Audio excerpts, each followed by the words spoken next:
ሰላም በክፍል 2 ተከስተናል። እንግዲህ በባለፈው ቪዲዮአችን አንድ ታካሚ የጤና ተቋም ከሄደ በኋላ ምርመራ ይደረግለታል። ከነዚህ ውስጥ ደግሞ ደም ነው በብዛት የሚላከው ማለት ነው። ስለዚህ ሁሉን ነገር ወይ ደግሞ ብዙ ነገር ስለሚነካ ነው ለሄደውም ለመጣውም ደም የሚላከው ማለት ነው። ስለዚህ በባለፈ ስለ ሰውነታችን ውስጥ ስላሉ የደም አይነቶች ነገርኳችሁ። ከዛ ደግሞ የሆነ ኢንፌክሽን ሲፈጠር የደም ማነስ ሲፈጠር ወይ ደግሞ ደም አለመርጋት ችግር ሲኖር የምንጠቀማቸው ወይ ደግሞ ቼክ የምናደርጋቸው ኢንዴክሶች ወይ ደግሞ ቫልዩዎች ወይ ደግሞ መጠኖች ወይ ደግሞ ቁጥራዊ መረጃዎች ስላሉ እነሱን ነግሬያችኋለሁ ማለት ነው። እንግዲህ ዛሬ ደግሞ ደም የምንልክባቸው ምክንያቶችን 1 2 3 ብዬ እነግራችኋለሁ ማለት ነው። ስለዚህ አንድ ሰው ሰውነቱ አብጦ መጣ እግሩ አብጦ ወይ ደግሞ ሌላ ሰው ሆዱ ምናምን አካባቢ አብጦ መጣ። ይሄ ሰውዬ በጣም ችግር ገጥሞታል ማለት ነው። ስለዚህ ሰውነት ላይ እንዲያብጡ ከሚያደርጉ ምክንያቶች ደግሞ ነገሮች አንዱ የኩላሊት ህመም ነው። ስለዚህ ይህን ምርመራ ለማድረግ አንደኛ አካላዊ ምርመራ ማድረግ ነው፣ ታሪክ መጠየቅ ነው።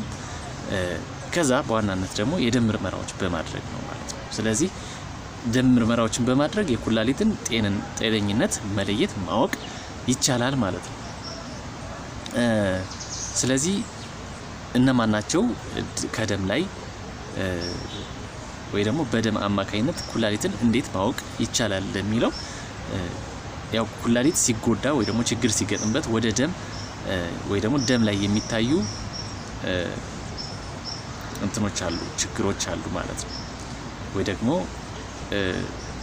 ይሄ እነሱ ምንድናቸው? አንደኛው ክሪያቲኒን ይባላል። ኩላሊት በጣም ችግር በሚገጥምበት ጊዜ ወይ ደግሞ ኩላሊት አስፈላጊውን ሆነ የሽንት ማጣራት ማድረግ በማይችልበት ሰዓት የክሪያቲኒን የሚባለው ነገር ምንድነው? ኦልሞስት ቆሻሻ ነው ማለት ይቻላል፣ ጽድጃ ነው። ነገር ግን ኩላሊት ስራውን መስራት በማይችልበት ሰዓት ቀጥታ መውጣት የነበረበት ወደ ደም ይመለሳል ማለት ነው። ወይ ደግሞ ደም ላይ ለረጅም ጊዜ ይቆያል ማለት ነው። ሌላ ደግሞ ብለድ ዩሪያ ናይትሮጅን ይባላል። ደም ላይ የሚገኝ ዩሪያ እንደ ዩሪክ አሲድ እንደሚባለው ዩሪያ የሚባል የሱ መጠን ይለካል ማለት ነው። ሌሎች ደግሞ ኩላሊት በአግባቡ እያጣራ ባለመሆኑ ምክንያት ሌሎች የሚጨምሩ ነገሮች አሉ፣ ቆሻሻዎች ማለት ነው። ለምሳሌ ማለት የሚወግደው የተወገደ እንግዲህ ኩላሊት ዋና ስራው ደምን ማጣራት ነው፣ ቆሻሻን ማስወገድ፣ ንጹህ ነገርን ደግሞ ወደ ደም መመለስ ነውና ስለዚህ ኩላሊት ስራውን በአግባቡ መስራት ካልቻለች ወይ ደግሞ ማጣራት ካልቻለች ለምሳሌ ኤሌክትሮላይት የሚባላሉ ፖታሺየም፣ ሶዲየም፣ ፎስፈረስ የሚባል ካልሲየም ይባላል። የነዚህ ኤሌክትሮላይቶች ወይ ደግሞ ደም ውስጥ ያሉ ንጥረ ነገሮች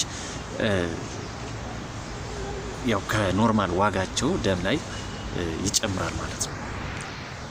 ስለዚህ ይሄ ፖታሺየም የሚባለው ንጥረ ነገር በጣም ቶክሲክ መርዛማ የሆነ ነውና ከመጠን በላይ ሲሆን ለህልፈተ ህይወት ውስጥ ሊያጋልጥ ይችላል። የተለያዩ የሰውነት ክፍሎች እንዲጎዱ የማድረግ እድሉ በጣም ከፍተኛ ነው። ልብ ላይ በተለይ ከፍተኛ ተጽዕኖ ያለው ስለሆነ ታማሚውን ለህልፈተ ህይወት ሊዳርገው ይችላል ማለት። ስለዚህ ይሄ ነገር ቼክ ይደረጋል። የራሱ የሆነ ቁጥራዊ ኖርማል ቫልዩ ቀነሰ ጨመረ የሚባሉ የራሱ የተቀመጡ በሳይንስ የተቀመጡለት ሬንጆች ወይ ደግሞ ደረጃዎች አሉ ማለት ነው። ስለዚህ ከዚህ አልፎ ከተገኘ ትሪት መደረግ ስላለበት ቼክ ይደረጋል ማለት ነው። ሌሎች ኤሌክትሮላይቶችም በተመሳሳይ። ስለዚህ ክሪያቲንና ብለድ ዩሪያ ናይትሮጅን የሚባለው ከዛ ደግሞ ኤሌክትሮላይቶች ወይ ደግሞ እነሱን እናያለን ማለት ነው። ሌላው ደግሞ ጉበት ላይ የሆነ ችግር ሲፈጠር ወይ ደግሞ ጉበት በአግባቡ ስራውን እየሰራ አለመሆኑን ለማወቅ የሚላኩ ምርመራዎች አሉ። ይህም ከደም ነው ማለት ነው። ስለዚህ ጉበት የሚያመርታቸው ኢንዛይሞች አሉ። የነሱ የራሳቸው መጠን አለ። እነሱ ቼክ ይደረጋሉ በላቦራቶሪ ከደም ማለት ነው።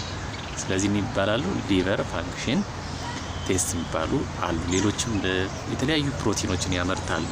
ደም እንዲረጋ የሚያደርጉ ክሎቲንግ ፋክተር የሚባሉ ነገሮችን ጉበት ያመርታል ማለት ነው። ስለዚህ ጉበት በአግባቡ ወይ ደግሞ ከመጠን በላይ እየሰራ ነው ወይ ደግሞ ከመጠን በታች እየሰራ ነው የሚባለውን ወይ ደግሞ የሚለውን ነገር ቼክ ለማድረግ ቀጥታ ጉበትን ማየት ብቻ ሳይሆን ዋናው ነገር ደም ምርመራ ይደረጋል። ደም ምርመራ መሰረት ወይ ደግሞ በደም ምርመራ ውጤቱ መሰረት ቀጣይ ደግሞ አልትራሳውንድ ወይ ደግሞ ይደረጋል ማለት። ስለዚህ ደም የመጀመሪያና ዋና መሰረታዊ የሆነ የምርመራ ክፍል ነው ማለት ነው። ለብዙ ሰው ለሁሉም ሰው ማለት ይቻላል የሚላከው ከአንዳንድ ሴሌክትድ ከሆኑ ኬዞች ውጭ ደም ግድ ነው።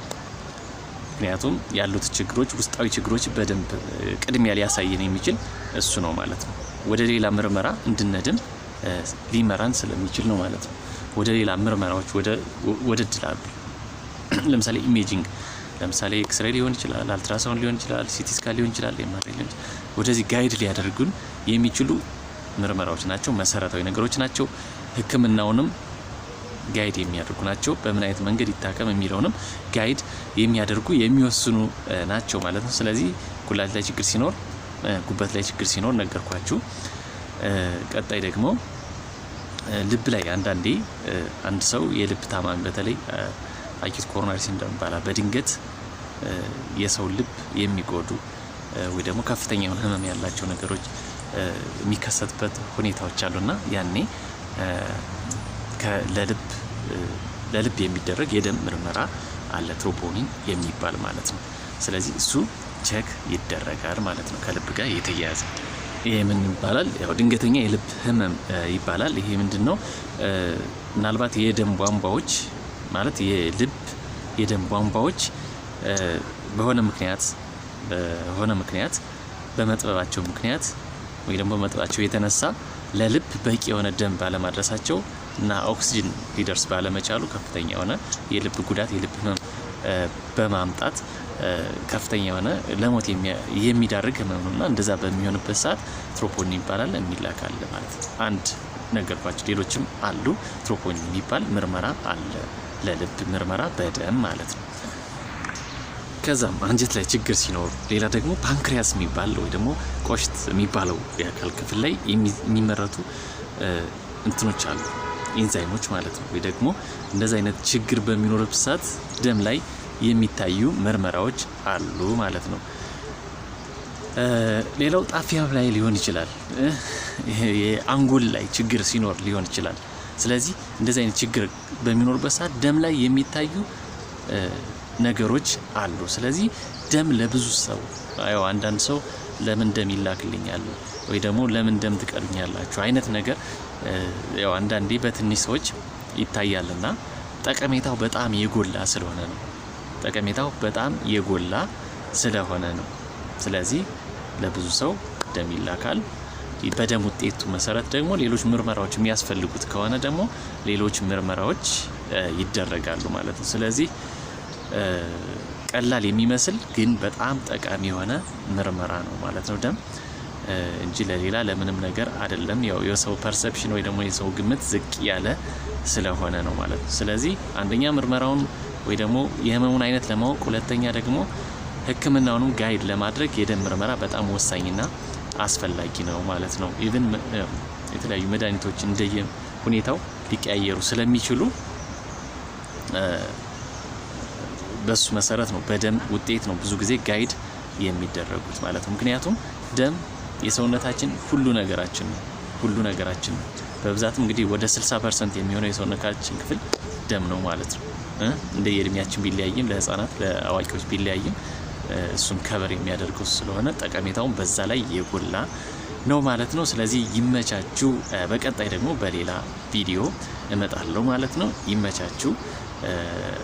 ላይክ፣ ሰብስክራይብ፣ ሼር፣ ኮሜንት እንዳይለየን ማለት ነው። ይመቻችሁ።